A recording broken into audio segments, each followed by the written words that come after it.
যে ব্যক্তি সকালে ঘুম থেকে উঠে এই তিনটি জিনিসের দর্শন করে সেই ব্যক্তির জীবনী শক্তি অত্যন্ত পরিমাণে বৃদ্ধি পায়।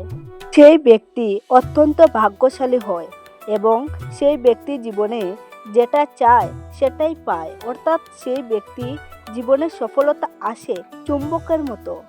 ভিডিওতে বলা হয় এই তিনটি জিনিস যদি আপনারা প্রতিদিন ঘুম থেকে উঠে দর্শন করেন তবে এর ফল আপনারা 1 মাসের মধ্যেই পেয়ে যাবেন। এক অভাবনীয় পরিবর্তন আপনাদের জীবনে ঘটবে। যে ধরনের পরিবর্তন আপনারা কল্পনাও করতে পারেন না, ঠিক সেই ধরনের পরিবর্তনই আপনাদের জীবনে ঘটবে। কিন্তু শাস্ত্রমতে কয়েকটি নিয়ম আছে, যদি সেগুলি আমরা পালন করতে পারি তাহলে জীবনে দুঃখ কষ্ট থেকে আমরা যেমন রেহাইও পেতে পারবো, সেরকমই সুখ ও শান্তির ছোঁয়াও লাগবে আমাদের পরিবারে। তাহলে চলুন একে একে জেনে নেওয়া যাক। প্রথমেই আপনাদের বলে দেই যে আমি যে তিনটি জিনিসের কথা আপনাদের বলবো, মনে পূর্ণ ভক্তি ও বিশ্বাস থেকে কাজটা করতে থাকুন। শুধুমাত্র পাওয়ার জন্যই করবেন না, তবেই একদিন অনেক কিছু আসবে। প্রথমত, সকালে ঘুম থেকে উঠে আমাদের প্রত্যেকের উচিত নিজেদের হাতের কর দর্শন করা। আমাদের হাতের করে বা তালুর অগ্রভাগে স্বয়ং মা লক্ষ্মী বিরাজ করেন, মধ্যভাগে মা সরস্বতী বিরাজ করেন এবং হাতে নিম্নভাগে প্রভু গোবিন্দ বাস করেন। সুতরাং আমাদের প্রত্যেকের উচিত ঘুম থেকে উঠে নিজের হাতের কর দর্শন করা এবং তাদের উদ্দেশ্যে প্রণাম জানানো। মাতা লক্ষ্মী, সরস্বতী ও শ্রীকৃষ্ণের নাম নিয়ে যে ব্যক্তি তার দিন শুরু করে সেই ব্যক্তির জীবনের সফলতা অবশ্যই আসে।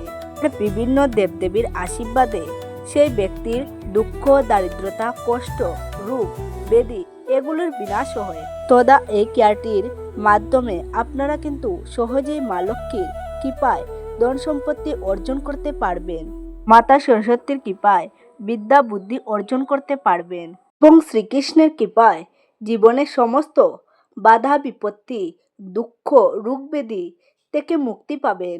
এছাড়াও হাত দর্শন করার সঙ্গে সঙ্গে আপনি যদি একটি মন্ত্রের জপ করতে পারেন তাহলে খুব তাড়াতাড়ি জীবনে কিছু শুভ ফল পাওয়ার সম্ভাবনা থাকবে। মন্ত্রটি হলো করাগ্রে বসতে লক্ষ্মী, করমধ্যে সরস্বতী, করমূলে তো গোবিন্দায়, প্রভাতে কর দর্শনম। অর্থাৎ আমার হাতের অগ্রভাগে মা লক্ষ্মী, মধ্যভাগে মা সরস্বতী এবং মূল ভাগে ভগবান শ্রীকৃষ্ণ বসবাস করেন এবং এনাদের আমি দর্শন করে থাকি। বন্ধুরা, এবারে আমি দ্বিতীয় বিষয়টি সম্পর্কে আপনাদের বলবো। শাস্ত্র মতে মনে করা হয় প্রত্যেক মানুষের সপ্তাহে একদিন হলেও ব্রহ্ম মুহূর্তে ঘুম থেকে উঠে উঠানে পাখিদের খেতে দেওয়া উচিত।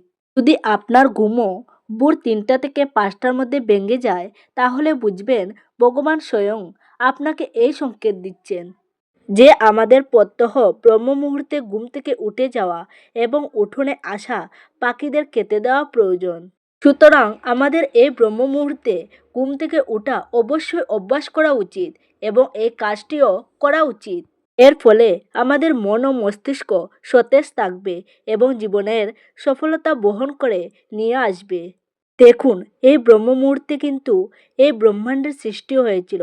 সুতরাং এই ব্রহ্ম মুহূর্তের সময়টিতে আমাদের পৃথিবীতে বহু ধরনের দৈবিক শক্তির আগমন ঘটে। এছাড়া ভোর 3টে থেকে 5টার মধ্যে যে সময়, সেই সময় বায়ুমণ্ডলের কসমিক এনার্জি অত্যন্ত বেশি পরিমাণে বৃদ্ধি পায়, যা আমাদের শরীরের জন্য খুবই ভালো এবং মঙ্গলজনক।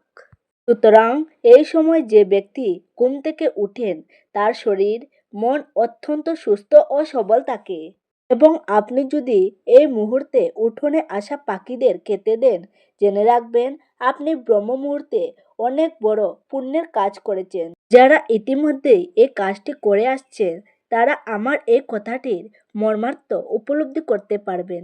এ বড় আনন্দের অনুভূতি। এই কাজটি মনে বিশ্বাস রেখে নিয়মিত করতে পারলে আপনি সফলতার চরম শিখরে পৌঁছাতে পারবেন। মনে করা হয় ব্রহ্ম মুহূর্তে যে পরিবারে এই কাজটি করা হয়ে থাকে সেই পরিবারে স্বয়ং মা লক্ষ্মী অধিষ্ঠান করেন। তৃতীয় বিষয়টি হলো, যারা সকালে ঘুম থেকে উঠে ঈশ্বরের নাম, আরাধনা, পূজা অর্চনা ইত্যাদি করেন, তাদের অতি অবশ্যই ঘুম থেকে উঠে মুখ ধুয়ে স্নান পর্ব সেরে নিয়ে তারপর ঈশ্বরের সামনে বসে শঙ্খ, ঘণ্টা ইত্যাদি জিনিসের দর্শন করা উচিত। তারপর ঈশ্বরের কাছে বসে কিছুক্ষণ ঈশ্বরের নাম কীর্তন করুন। কারণ যেদিন ঈশ্বরের নাম দিয়ে আপনার সকাল শুরু হয়, সেদিন কিন্তু সত্যিই অন্যরকম হয়, আনন্দের সাথে দিন কাটে। এরপর নিজের পিতামাতা, সূর্যদেব এবং গুরুদেবের উদ্দেশ্যে প্রণাম জ্ঞাপন করে আপনি নিজের কাজ শুরু করুন। দেখুন, যে ব্যক্তি এই নিয়মগুলি প্রতিদিন পালন করেন, সেই ব্যক্তির জন্মকুণ্ডলী থেকে সমস্ত রকমের ঋণ, দোষ, পাপ এগুলি খুব সহজেই খণ্ডন হয়ে যায় এবং প্রতিদিন সেই ব্যক্তির জীবনে শুভ শক্তি বৃদ্ধি পায় এবং পুণ্যের মাত্রা বাড়তে থাকে। এর ফলে এইসব ব্যক্তিরা প্রতি কাজেই সফলতার মুখ দেখতে পায়। প্রায় সব জায়গাতেই আমাদের বাড়ির আশেপাশে এমন দু একজন ব্যক্তিকে আপনি দেখতে পারবেন, যারা খুব সকালবেলায় উঠে এই কাজগুলি করে থাকেন। লক্ষ্য করে দেখবেন তারা সুস্বাস্থ্যের অধিকারী হন। সুতরাং বুঝতেই পারছেন এর প্রভাব সুদূর প্রসারী এবং এই জিনিসটির আমাদের শাস্ত্র বা জীবনের উপর যে একটি দৈবিক প্রভাব রয়েছে, সেটা কিন্তু অনস্বীকার্য। তাই আপনারা অবশ্যই চেষ্টা করুন এই তিনটি বিষয়ের মধ্যে যে কোনো একটি বা সম্ভব হলে তিনটি অভ্যাস প্রতিদিন আয়ত্ত করার। আপনি যদি ইতিমধ্যেই এই কাজগুলি করে থাকেন, তাহলে কমেন্টে জয় শ্রীকৃষ্ণ লিখতে ভুলবেন না। তো বন্ধুরা, আজ এই পর্যন্তই। ভিডিওটি আপনাদের কেমন লেগেছে অবশ্যই কমেন্টে জানাতে ভুলবেন না। ভালো থাকুন, সুস্থ থাকুন, ঈশ্বর আপনার মঙ্গল করুক। নমস্কার, ধন্যবাদ।